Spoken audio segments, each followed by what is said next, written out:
الإمام مالك عنده حلقة في المسجد، فأذن المؤذن، فقام أحد الطلاب يجمع النسخ من أجل أن يصلوا السنة الراتبة، فقال له الإمام: اجلس، فليس الذي تقوم إليه بخير مما أنت فيه.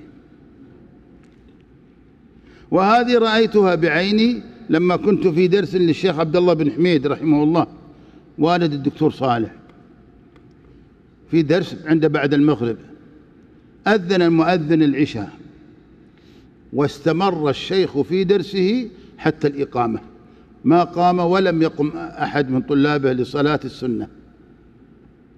فاستحضروا هذه الفكرة أن طلب العلم إيش؟